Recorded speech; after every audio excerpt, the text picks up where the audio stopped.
secondes, s'il vous plaît. Merci.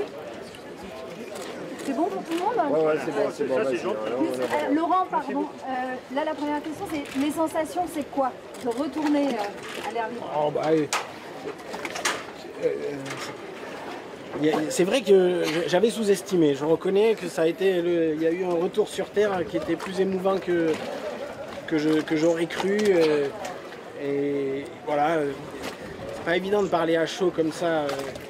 J'avais préparé 1000 phrases et elles viennent plus du tout, mais voilà, qu'est-ce que je peux vous dire que l'heure est morose, que les choses soient claires. L'époque est morose, évidemment, et j'ai presque envie de vous dire, n'allez pas espérer.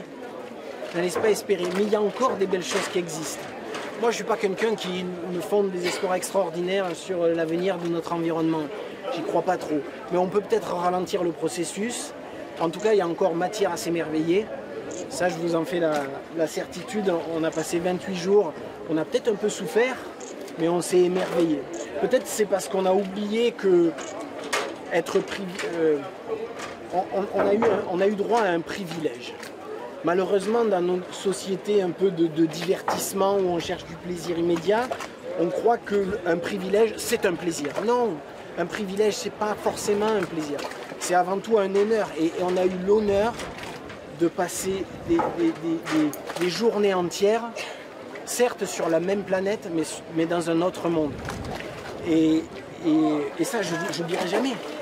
Ça reste la Méditerranée, et même la Méditerranée française. C'est pas le fin fond de la Papouasie inexplorée, c'est pas les grandes profondeurs de l'Antarctique. Et on a réussi quand même à s'émerveiller, à photographier presque chaque jour des animaux insolites qui n'avaient jamais été illustrés vivants jusque-là.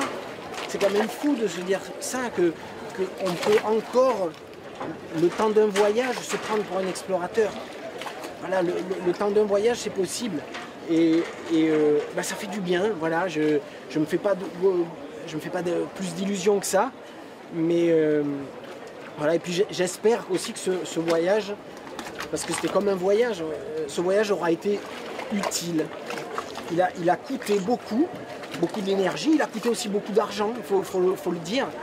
Et c'est pour ça qu'il faut qu'il ait du sens. Je pense qu'aujourd'hui, les grandes aventures scientifiques, elles doivent avoir du sens, elles ne peuvent pas être gratuites.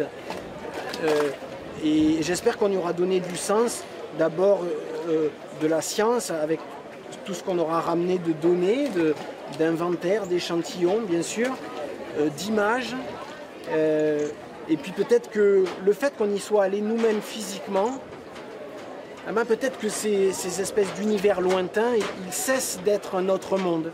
Peut-être que le fait qu'on ait fait la démarche, nous, ils deviennent un peu plus des patrimoines communs.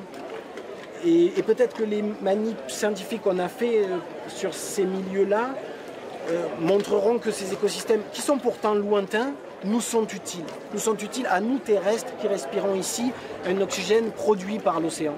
Voilà, encore une fois, je n'ai pas fait ce projet pour témoigner de l'état du monde. Je n'ai pas fait ce projet pour aller expertiser ou diagnostiquer. Ça faisait partie du job. Mais je ne l'ai pas fait pour ça. Je l'ai fait parce que preuve en est, on peut encore se créer quelques espaces de liberté de nos jours. Et ça fait du bien. Et vous avez retrouvé votre petite-fille, il y a un livre. Et mais là, si vous voulez que je continue à parler, il ne faut pas poser ces questions-là. C'est un peu pour ça aussi. Vous me disiez... Eh bien, ça, c'est ma plus grande contradiction. Parce que je ne fais pas beaucoup d'illusions sur... je ne fais pas beaucoup d'illusions sur l'avenir en général. Et je fais un enfant. Allez comprendre la nature humaine avec tout ça. Donc, est-ce que, en revenant justement sur l'expertise, est-ce qu'à 120 mètres de profondeur, est-ce qu'il y a des éléments qui peuvent dire que la pollution, mais bien sûr, les traces humaines sont partout. Les traces humaines sont partout. Après, nous, on a choisi d'aller visiter des sites. Moi, je me positionne comme un amoureux de la mer et de la mer Méditerranée. Un amoureux, c'est pas objectif. Un amoureux, ça regarde les choses d'un œil qui est pas objectif, qui ne voit que ce qu'il a envie de voir. Alors moi j'ai vu une Méditerranée sublime, mais je sais bien que juste à côté il y avait des choses affreuses aussi. Il y avait des sites qui étaient quand même, qui étaient quand même abîmés par du matériel de pêche abandonné, par de la pollution plastique, par de la pollution chimique, par des nuisances sonores. Je veux dire, bien sûr que la Méditerranée est comme ça, mais c'est une extraordinaire résistante. En même temps, il y a encore ces petits jardins secrets, il y a encore des petits oasis de vie comme ça. Et voilà, c'est peut-être un plaisir égoïste. La seule chose que je peux dire pour ma défense, c'est qu'on aura tout fait pour le partager, parce que je vous assure qu'on a fait tout ce qu'on pouvait pour faire les plus belles images. Mes 10 doigts peuvent en témoigner puisqu'ils n'ont plus aucune sensibilité. C'est pareil pour Thibaut aussi, parce que le froid nous a quand même fait vraiment souffrir. Mais voilà, il y a des belles choses et vous le verrez très bientôt, c'est sûr. Le froid a été une épreuve, vous en parliez à l'instant. Oui, le froid a été une épreuve. Pour vous donner une idée, on a souffert autant que lors de nos plongées en Antarctique.